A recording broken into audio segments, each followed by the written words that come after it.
జై భారతమాత. అమ్మమ్మ కబుర్లకి ఆహ్వానం. మనకున్న డబ్బుని మనం ఎలా ఖర్చు పెడుతున్నాం? డబ్బుకి 3 లక్షణాలు ఉంటాయట. ఒకటి భోగం, అంటే మనం అనుభవించడం. రెండోది యోగం. యోగం అంటే మనం దాన ధర్మాలు చేయడం. మూడోది రోగం. ఒకవేళ మనం అనుభవించకపోయినా, మనం దాన ధర్మాలు చేయకపోయినా ఆ డబ్బు మన రోగాలకి ఖర్చు అవుతుంది. మన డబ్బును మనం ఎలా ఖర్చు పెడుతున్నాం? ఈ డబ్బును ఖర్చు పెట్టేటప్పుడు మనం దుబారా చేస్తున్నామా, మనం పొదుపుగా ఉంటున్నామా, లేదా మనం పిసినారితనం చూపిస్తున్నామా అనేది అందరికీ వచ్చే ప్రశ్న. సాధారణంగా ఎవరైనా డబ్బు ఖర్చు పెట్టకపోతే పక్క వాళ్ళందరూ ఏమంటారంటే వీళ్ళు పిసినారి అంటారు. పిసినారికి పొదుపుకి తేడా ఏంటి? పొదుపుగా ఉన్నవాళ్ళు తనకున్న దాంట్లో ఖర్చు పెట్టుకుంటారు, అవసరానికి మాత్రమే ఖర్చు పెట్టుకుంటారు. పిసినారులు అవసరానికి కూడా ఖర్చు పెట్టరు. ఎంత డబ్బు ఉన్నా సరే అవసరానికి కూడా ఖర్చు పెట్టరు వాళ్ళు పిసినారులు. అయితే ఈ విషయంలో నేను ఒక మంచి కథ చెప్తాను. రామయ్య, సోమయ్య అనే 2 స్నేహితులు ఉన్నారు. రామయ్య, సోమయ్య ఇద్దరు కూడా చిన్నతనం నుంచి కూడా స్నేహితులు. రామయ్యకి ఒక 10 ఎకరాల పొలం ఉంది. సోమయ్యకి వాళ్ళ నాన్నగారు ఇచ్చిన ఒక వ్యాపారం ఉంది. ఇద్దరు నెమ్మదిగా చిన్నప్పుడు చదువుకున్నారు, కలిసి చదువుకున్నారు, పక్కపక్క ఇళ్లలోనే ఉంటున్నారు. చాలా ఒకళ్ళంటే ఒకళ్ళు చాలా అభిమానంగా ఆప్యాయతగా ఉన్నారు. వాళ్ళిద్దరూ నెమ్మదిగా పెద్దవాళ్ళు అయ్యారు. ఇద్దరివి పక్కపక్క ఇళ్ళే కూడా. సోమయ్యది ఒక పెద్ద బంగళాలాగా ఉంటుంది ఇల్లు. రామయ్యది మామూలుగా ఒక పెంకుటి ఇల్లులో ఉంటాడు రామయ్య. రామయ్యకి 10 ఎకరాల పొలం ఉంది. సోమయ్యకి 25 ఎకరాల పొలం ఉంది. అయినా సరే సోమయ్య ఏం చేస్తున్నాడంటే ఆ ఊళ్ళో ఒక బిజినెస్, ఒక వ్యాపారాన్ని చేస్తున్నాడు. అంటే సోమయ్య అందరి దృష్టిలో కూడా చాలా ధనవంతుడు అని. అయితే రామయ్యకి 4 మగపిల్లలు, సోమయ్యకు కూడా 4 మగపిల్లలు. ఇద్దరు కూడా చాలా ఆనందంగా ఉన్నట్లే అనిపిస్తుంది. రామయ్య చాలా పొదుపరి అంటే రామయ్య 4 కొడుకులు కూడా పొలం పని మాత్రమే ఉంది, వాళ్ళకి ఇంకే పని లేదు. రామయ్యతో పాటు పొలాల కోసం కష్టపడుతుంటారు. పొలంలో కష్టపడతారు 4 కొడుకులు. రామయ్య 4 కొడుకులు కష్టపడి తీసుకొచ్చిన దాన్ని ఈ 4 కొడుకులకి 3 కొడుకులకి పెళ్ళయింది. రామయ్య భార్య, రామయ్య 3 కోడళ్ళు చాలా జాగ్రత్తగా పొదుపుగా వాడుకుంటుంటారు. వాళ్ళకు 6 పిల్లలు కూడా ఉన్నారు. అంటే చాలా పెద్ద సంసారంగా కనిపిస్తుంది మనకి. సోమయ్య దగ్గరికి వచ్చేసరికి సోమయ్యకి 25 ఎకరాల పొలం ఉంది, ప్లస్ వ్యాపారం ఉంది. 4 కొడుకులు ఉన్నారు. 4 కొడుకులకి సోమయ్య చాలా ఘనంగా పెళ్లి చేశాడు. ఎలా అంటే సోమయ్య గారింట్లో పెళ్ళి అంటే ఊరు వాడ అందరూ కలిసి వస్తారు. అందరూ వస్తారు, భోజనాలు చేస్తారు. అబ్బా ఎంత బాగా చేశారు, ఎంత బాగా అలంకారం చేశారు, ఎంత ధనవంతులు వీళ్ళు అని అనుకుంటూ ఉంటారు.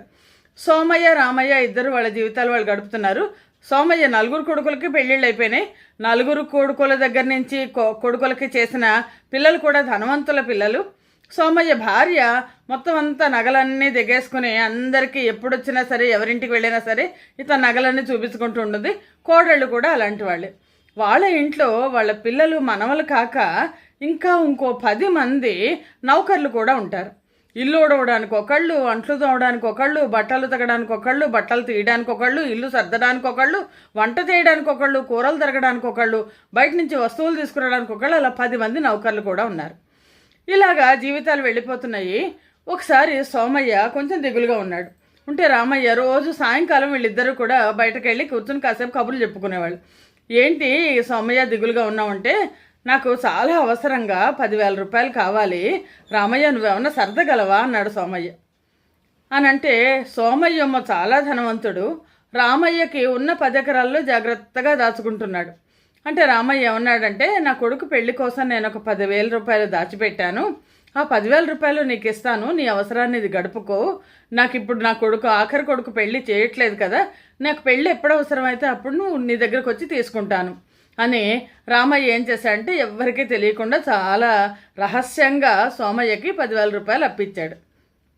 సోమయ్య అన్నాడు, నేను బయట తీసుకుంటే ఎలా వడ్డీ ఇచ్చేస్తానో నీకు వడ్డీ కూడా ఇచ్చేస్తాను అన్నాడు. వడ్డీ వద్దు, ఏమొద్దు, నువ్వు అసలు ఇస్తే చాలు, నువ్వు నా స్నేహితుడివి, ఆపద్ధర్మం అంటారు, సరిగ్గా అవసరమైనప్పుడు ఆదుకోకపోతే స్నేహితుడు ఏంటి అని రామయ్య చెప్పాడు. సోమయ్య డబ్బు తీసేసుకున్నాడు. అయిపోయింది. చాలా ఒక 1 ఏడాది గడిచింది, 2 ఏళ్ళు గడిచింది. రామయ్య కొడుకు పెళ్లి సెటిల్ అయింది. అప్పుడు రామయ్య వెళ్ళి సోమయ్యని అడిగాడు, నేను 10,000 ఇచ్చాను కదా నీకు, నువ్వు నాకు ఆ 10,000 వెనక్కి ఇచ్చేసేయి సోమయ్య, నా కొడుకు పెళ్లి కుదిరింది, నేను ఆ పెళ్ళికి ఖర్చు పెట్టాలి 10,000 రూపాయలు, అమ్మాయికి బంగారం పెట్టాలి అని అంటే సోమయ్య అన్నాడు, నువ్వెప్పుడు ఇచ్చావు అంటే అదేంటి నేను ఇచ్చాను కదా నీకు అని రామయ్య అంటే సోమయ్య అన్నాడు, ఎవరినన్నా వింటే నవ్వుతారు, నువ్వు నాకు డబ్బులు ఇవ్వడం ఏమిటి అంటే రామయ్యకి ఏం చేయాలో తెలియలే. ఇంటికి వచ్చి బాధపడితే పిల్లలు ఊరుకోరు కదా, పిల్లలు ఏమన్నారంటే మనం గ్రామాధికారికి చెప్దాము అని అంటే సరే అయితే గ్రామాధికారికి చెప్దామని రామయ్య వెళ్ళి చెప్పాడు, నేను ఇలా 10,000 రూపాయలు ఇచ్చాను సోమయ్యకి, సోమయ్య నాకు వెనక్కి ఇవ్వటం లేదు, నా స్నేహితుడే కానీ వెనక్కి ఇవ్వటం లేదు అని అంటే గ్రామాధికారి అన్నాడు, నువ్వేంటి ఇలాంటి అబద్ధాలు ఆడుతున్నావు, సోమయ్యకేంటి నువ్వేంటి డబ్బులు ఇవ్వడం ఏంటి, నువ్వు డబ్బులు ఇవ్వడం ఏమిటి సోమయ్యకి, ఎందుకంటే సోమయ్య ఇంట్లో 10 మంది నౌకర్లను పోషిస్తున్నాడు, మీ ఇంట్లో అన్ని పనులు మీరే చేసుకుంటారు, అలాంటిది నీకు ఉన్నదము 10 ఎకరాల పొలం, అంతకు మించి ఇంకేమీ లేదు, నీకు వచ్చేది నీకే సరిపోతుంది, మీరే ఇంటి నిండా 10 మంది జనం ఉన్నారు, అలాంటిది నువ్వు సోమయ్యకి ఇవ్వడం ఏమిటి అని అంటే రామయ్య ఇంకా బాధపడి వెనక్కి వచ్చేస్తే సరిగ్గా కొడుకులు ఏమన్నారంటే, మనం గ్రామాధికారి కాదు మర్యాద రామన్న గారు ఉన్నారు, మర్యాద రామన్న గారు ఆ రోజుల్లో ఊరు వచ్చి ఆయన న్యాయం చెప్తుండేవాళ్ళు, న్యాయాధికారి మన ఊరికి వచ్చినప్పుడు ఈ ఫిర్యాదును తీసుకెళ్ళి ఆయనకి ఇద్దాము అన్నారు అని అంటే సరే రామయ్య ఏమో ఊరుకున్నాడు, ఇంకేం చేద్దాము తప్పదు మనకి, కానీ రామయ్య ఎప్పుడు తన జీవితకాలంలో ఎప్పుడు అప్పు చేయలేదు, పిల్లాడు పెళ్లి చేయాలి, అందుకని అత్యవసరం అతనికి కూడా.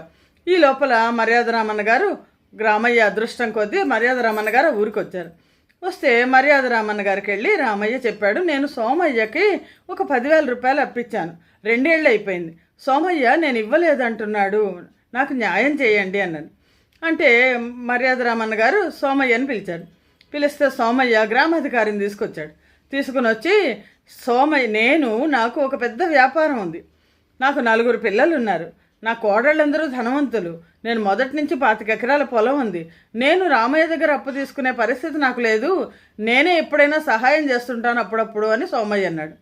అంటే మర్యాద రామన్నకి ఇందులో ఏదో లోపం కనిపిస్తోంది అనుకున్నాడు. నేను 10 మంది నౌకర్లు ఉన్నారు నా ఇంట్లో అని అంటే మర్యాద రామన్న అన్నాడు, ఎందుకున్నారు ఈ నౌకర్లు అంటే ఇంటి పనులన్నీ చేయడానికి ఉన్నారు అని అంటే రామయ్యని అడిగాడు, మీ ఇంట్లో ఎవరన్నా నౌకర్లు ఉన్నారంటే లేదు, మా ఇంట్లో పనులన్నీ ఆడవాళ్లే చేసేసుకుంటారు, మిగిలిన బయట పనులన్నీ కూడా మేమే చేసుకుంటాం అంటే సరే రేపు రండి అన్న, రేపు పొద్దున వస్తే నేను తీర్పు చెప్తాను అని సోమయ్య రామయ్య ఇద్దరు వెళ్ళిపోయారు. సోమయ్య ఈ విషయం వెళ్ళి పిల్లలకి చెప్పాడు, నాకు రామయ్య నన్ను గ్రామాధికారి దగ్గరికి తీసుకెళ్ళాడు, అప్పుడు నేను కాదన్నాను, వెళ్ళిపోయి మర్యాద రామన్న దగ్గరికి కూడా తీసుకెళ్లారు అంటే పిల్లలు అన్నారు, నాన్న నీ మాటే నమ్ముతారు, ఎందుకంటే రామయ్య మాట ఎవరు నమ్మరు, నువ్వేం భయపడకు అన్నారు. సరే మర్నాడు పొద్దున రామయ్య సోమయ్య ఇద్దరు కూడా కలిసి బయలుదేరి వచ్చారు. మర్యాద రామన్న ఆయన దీనికి వచ్చే దారిలో, ఆ సావడికి వచ్చే దారిలో అంతా రోడ్డు అంతా బురదగా ఉంది. బురదగా ఉంటే ఆ బురదలోంచి రావాల్సి వచ్చింది. ఇద్దరు బురదలోంచి వచ్చాక అక్కడ బకెట్తో నీళ్లు పెట్టున్నాయి.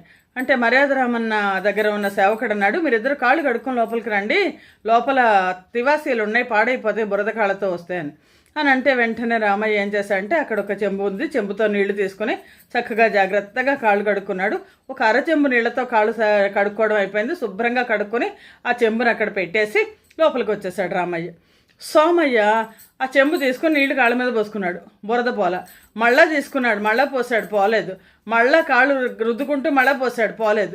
చివరికి బకెట్ ఖాళీ అయింది, కానీ సోమయ్య కాళ్ళకున్న బురద అలాగే ఉండిపోయింది, సగం బురద పైగా అలాగే ఉండిపోయింది. సోమయ్య లోపలికి వచ్చేస్తే మర్యాద రామన్న ఏమన్నాడంటే, సోమయ్య నువ్వు తీసుకున్న 10,000కి ఇంకో 10,000 జత చేర్చి రామయ్యకి ఇచ్చేసేయి, నువ్వు 10,000 తీసుకోవడం నాకే తెలుసు అన్నాడు. అంటే సోమయ్య అన్నాడు, నేను తీసుకోలేదు. లేదు, రామయ్య పొదుపరి, నేను ఎంక్వైరీ చేశాను, ఎప్పటిదాకా రామయ్య ఎప్పుడు ఎవరి దగ్గర అప్పు తీసుకోలేదు, నీకు ఊళ్ళో చాలామంది దగ్గర అప్పులు ఉన్నాయి, అలాగే రామయ్య దగ్గర కూడా తీసుకున్నావు, నాకేంటి నేనేమైనా చేయగలను, నేను ధనవంతుడిని అనుకున్నావు, నీకు పొదుపు లేదు, నీ ఇంటి ఖర్చును చూశాను, నీకు వచ్చేదానికంటే నీకు ఇంటికి అయ్యే ఖర్చు చాలా ఎక్కువ, మీ ఇంట్లో వాళ్ళందరూ బద్ధకస్తులు, అందుకని ఇప్పుడు ఇస్తావా లేకపోతే నిన్ను జైల్లో పెట్టమంటావా అంటే సోమయ్య నిజం చెప్పు అనంటే సోమయ్య చెప్పాడు, క్షమించండి, నాకు వచ్చేది నాకు సరిపోవటం లేదు, నా వ్యాపారం ఉంది, నా కొడుకులు సరిగ్గా చూసుకోవటం లేదు, వాళ్ళందరూ కూడా విలాస జీవితానికి అలవాటు పడ్డారు, నా కోడళ్ళు కూడా ఏ పని చేయరు, పని వాళ్ళ చేతనే చేయిస్తారు, 10 కుటుంబాలను పోషిస్తున్నాను నేను, అందుకోసం నేను రామయ్య దగ్గర తీసుకున్నాను, ఇది ఈ 10,000 ఇవ్వకపోయినా ఏం చెయ్యట్లే నన్ను అన్న ధైర్యంతో నేను ఈ మాట అన్నాను, నన్ను క్షమించండి, నేను 20,000 రామయ్యకి తెచ్చిచ్చేస్తాను అంటే 20,000 అక్కర్లేదు, నా 10,000 నాకు ఇయ్యి, నువ్వు ఎప్పటికీ నాకు స్నేహితుడివి అని అంటే సోమయ్యకి మర్యాదరామన్న గారు ఏం చెప్పారంటే, పొదుపుగా ఉంటే 100 రూపాయలు వచ్చేవాడు 99 రూపాయలు ఖర్చు పెట్టుకుంటే ఆ 1 రూపాయిని ఏదైనా అవసరం వచ్చినప్పుడు వాడుకుంటాడు. అదే 100 రూపాయలు వచ్చేవాడు 101 రూపాయి ఖర్చు పెట్టుకుంటే ఎప్పుడు లోటు అలాగే ఉంటుంది అని మర్యాదరామన్న గారు చెప్పారు. ఈ కథలో నీతి చాలా ఎక్కువ ఉంది. ముఖ్యంగా మనం ఏం చేస్తామంటే వచ్చే ఆదాయం ఎంత, ఆదాయానికి తగ్గట్టు మనం ఖర్చు చేస్తున్నామా లేదా. ఒక 50 సంవత్సరాల క్రితం సమాజంలో ఇంత దుబారా ఉండేది కాదు, కానీ ఈ రోజున చాలా ఎక్కువ దుబారా ఉంటుంది. ఎక్కువ సంపాదిస్తున్నాము అనుకుంటూ సంపాదనను మించి ఖర్చు పెట్టుకుంటున్నారు. దీనికోసం అప్పులు చేస్తున్నారు, ఇళ్ళు కొనుక్కోవడం కోసం అప్పులు చేస్తున్నారు. అలాగే జీవితంలో కూడా చాలా ఎక్కువ విలాసవంతమైన ఇది లేకపోతే ఏమీ అని అనుకోవట్లేదు. అవసరాలక లేదా విలాసాలక అంటే విలాసవంతమైన జీవితం వైపు అందరూ ముందడుగులు వేస్తున్నారు. ఒక్కొక్క పెళ్లిలో ఎంతెంత దుబారా అవుతోంది మనం చూస్తూనే ఉన్నాం. దుబారా నుంచి దూరంగా ఉంటే మన కుటుంబానికి, మన కుటుంబానికి, మన సమాజానికి కూడా మంచిది అనే నీతితో జై భారత మాత, జై హింద్.